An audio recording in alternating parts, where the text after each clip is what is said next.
രാമകഥാരസവാഹിനി അധ്യായം 77. രാവണൻ തൻ്റെ പത്നി മണ്ഡോദരിയോട് സംസാരിച്ച് നേരെ സഭാതലത്തിലേക്ക് പ്രവേശിച്ചു. ചുറുചുറുക്കയോടെ സിംഹാസനത്തിൽ കയറിയിരുന്നു.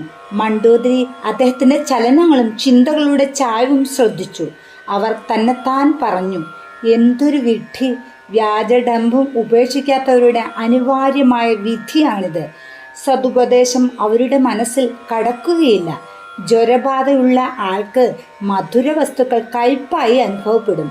അദ്ദേഹത്തിനിപ്പോൾ അഹന്തയുടെ വിഷജ്വരം പിടിച്ചിരിക്കുകയാണ്.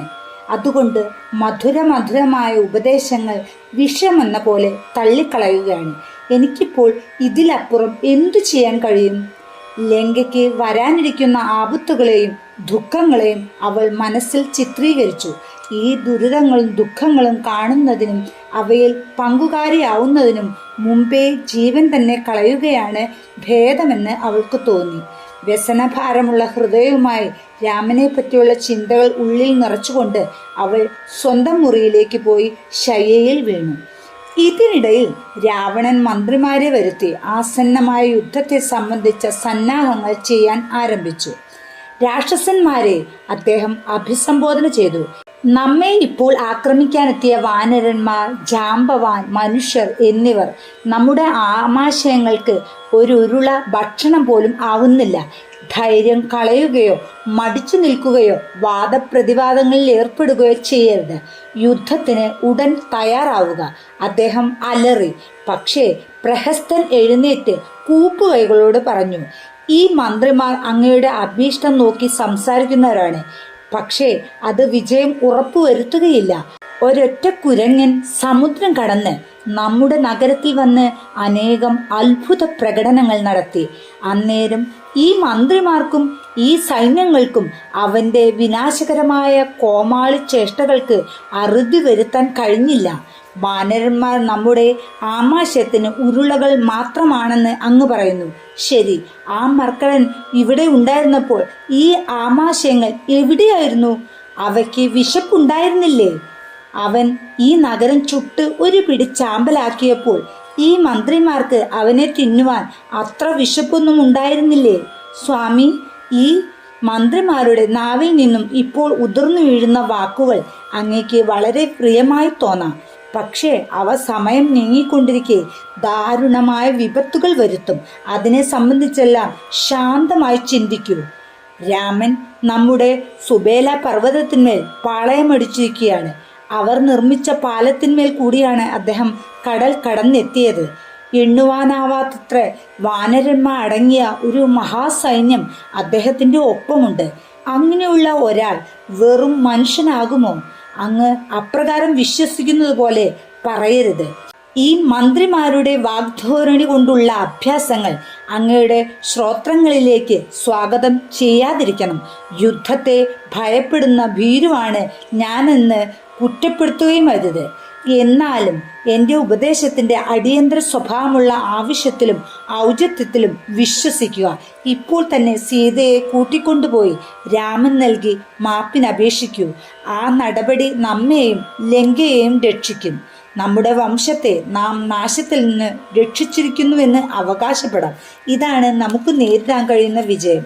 അല്ലെങ്കിൽ പരാജയത്തെയും നാശത്തെയും അഭിമുഖീകരിക്കുക. ഈ നിമിഷത്തിൽ തന്നെ തയ്യാറെടുക്കുക. സൂര്യനും ചന്ദ്രനുമുള്ള കാലത്തോളം അങ്ങയുടെ യശസ് മാത്രമല്ല, സൂര്യനും ചന്ദ്രനുമുള്ള കാലത്തോളം നിലനിൽക്കുന്ന അഭിശപ്തമായ പേര് സമ്പാദിക്കാതിരിക്കുക. എന്നാൽ രാവണൻ ഭീഷണമായ രോഷത്തോടും അഹങ്കാരത്തോടും കൂടി പറഞ്ഞു. പ്രഹസ്തൻ നൽകിയ അഹിതകരമായ ഉപദേശങ്ങൾ കേട്ട് അദ്ദേഹം ക്രോധം കൊണ്ട് വിറയ്ക്കുകയായിരുന്നു. അനിയന്ത്രിതമായ ഒരു അലർച്ചയുടെ സ്വരത്തിൽ പ്രഹസ്തനെ അധിക്ഷേപ പ്രവാഹത്തിൽ കൂടി ശകാരിച്ചു. വിഡ്ഢി, ഈ കൗശലം നിന്നെ ആരു പഠിപ്പിച്ചു? ഇത്രയും ജ്ഞാനം നീ എവിടെ നിന്നും നേടി? മുളങ്കാട്ടിൽ തീപ്പൊരി ഉണ്ടാകുമെന്ന് കേട്ടിട്ടുണ്ട്. നീ എൻ്റെ ഗോത്രത്തിൽ ജനിച്ചവനാണ്. രാവണൻ ഉച്ചത്തിൽ പല്ല് ഞെരിച്ചു. പരദൂഷണവും അസഭ്യവുമായ അതിശയവ വാക്കുകൾ ഉറക്കെ പറഞ്ഞു. അവസാനമായി പ്രഹസ്തനെ സഭാതലത്തിൽ നിന്നും ചവിട്ടി പുറത്താക്കി. പക്ഷേ സഭാതലം വിട്ടു പോകുന്നതിനു മുമ്പ് രാവണനെ അന്ധനാക്കിയ അത്യഭിമാനത്തെയും കുറ്റപ്പെടുത്തിക്കൊണ്ട് അദ്ദേഹം തൻ്റെ നില വ്യക്തമാക്കി. രാക്ഷസ വംശത്തിന്റെ വിനാശത്തിന് രാവണനാണ് കാരണമെന്ന് അദ്ദേഹം പറഞ്ഞു. മാരകമായ പ്രഹരമേറ്റ് അവസാന ശ്വാസത്തിനായി കാത്തിരിക്കുന്ന ആൾക്ക് ഒരൗഷധവും പ്രയോജനപ്പെടുകയില്ല എന്ന് പ്രഹസ്തൻ സ്വയം ആശ്വസിച്ചു. അങ്ങനെ എൻ്റെ സതുപദേശം എൻ്റെ അച്ഛന് നിഷ്ഫലമായി തോന്നി, അദ്ദേഹം സ്വയം പറഞ്ഞു. അദ്ദേഹം നേരെ അമ്മയുടെ അടുത്തേക്ക് ചെന്ന് ഉണ്ടായതൊക്കെ വിവരിച്ചു പറഞ്ഞു. അദ്ദേഹത്തെ നേർവഴിക്ക് നയിക്കാനായി തങ്ങൾക്ക് ഒന്നും പറയാനോ ചെയ്യാനോ കഴിയുന്നില്ലെന്ന് അവർ രണ്ടുപേരും മനസ്സിലാക്കി. അതുകൊണ്ട് അവർ ഒന്നിച്ചിരുന്ന് രാമനെയും അദ്ദേഹത്തിൻ്റെ മഹത്വത്തെയും സംബന്ധിച്ച ചിന്തയിൽ നിമഗ്നരായി. സുബേലാമലത്തിൽ രാമനും ലക്ഷ്മണനും വേണ്ടി വാനരന്മാർ വിശേഷപ്പെട്ട ഒരു താവളം നിർമ്മിച്ചു. പുല്ലും പുഷ്പങ്ങളും ഉപയോഗിച്ച് മൃദുവായ ശയനീയങ്ങൾ തയ്യാറാക്കി. അതിൻ്റെ എല്ലാം പണി അവസാനിച്ചതോടെ രാമൻ അവിടെ എത്തി. അവരെ സന്തോഷിപ്പിക്കാനായി അവിടുന്ന് അവർ നിർമ്മിച്ച ശയ്യാതലത്തിൽ ഇരുന്നു. അല്പം കഴിഞ്ഞ് രാമൻ സുഗ്രീവന്റെ മടിയിൽ തലയും വെച്ച് നിദ്രാധീനനായി. ശയ്യയുടെ ഇരുവശങ്ങളിലും വില്ലും അസ്ത്രങ്ങളും തയ്യാറാക്കി വെച്ചു. വാനരന്മാർ രാവണനെ അടിക്കുകയും കൊല്ലുകയും ചെയ്യുന്നതിൻ്റെ പ്രതീക്ഷയിൽ ചൊറിഞ്ഞ് കൈത്തലങ്ങൾ മാന്തി. രാമൻ അനുമതി നൽകാത്തത് കൊണ്ട് മാത്രമാണ് അവർ അവിടെ അടങ്ങി നിന്നത്. ഭാഗ്യവാനായ ഹനുമാനും യുവരാജാവായ അംഗദനും രാമപാദങ്ങൾ ഉഴിഞ്ഞുകൊണ്ടിരുന്നു. രാമന്റെ മുഖം ഏകാഗ്രമായ ശ്രദ്ധയോടുകൂടി നോക്കിക്കൊണ്ട് ലക്ഷ്മണൻ അമ്പും വില്ലും ധരിച്ച് രാമന്റെ കാൽക്കൽ നിന്നു. ആ നിമിഷത്തിൽ രാമൻ കിഴക്കോട്ട് നോക്കി. ചക്രവാളത്തിൽ ഉദിച്ചുയരുന്ന ചന്ദ്രനിൽ രാമന്റെ ദൃഷ്ടികൾ പതിച്ചു. അവിടുന്ന് ചോദിച്ചു, ചങ്ങാതിമാരെ, ചന്ദ്രനെ നോക്കൂ. ചന്ദ്രനിൽ ഒരു കറുത്ത അടയാളമുണ്ട്. നിങ്ങൾ അത് കാണുന്നില്ലേ? ഓരോരുത്തരും അതേക്കുറിച്ച് ഓരോന്ന് പറഞ്ഞു.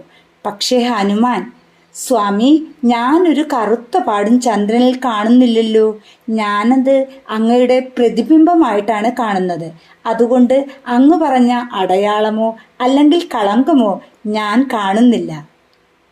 ഭഗവാന്റെ മുഖത്ത് ഒരു പുഞ്ചിരി വിടർന്നു. അന്നത്തെ രാത്രി രാമൻ വാനരന്മാരുമായി സന്തോഷപൂർണമായ സംഭാഷണത്തിലും സ്നേഹമധുരമായ സഹിത്വത്വത്തിലും കഴിച്ചു.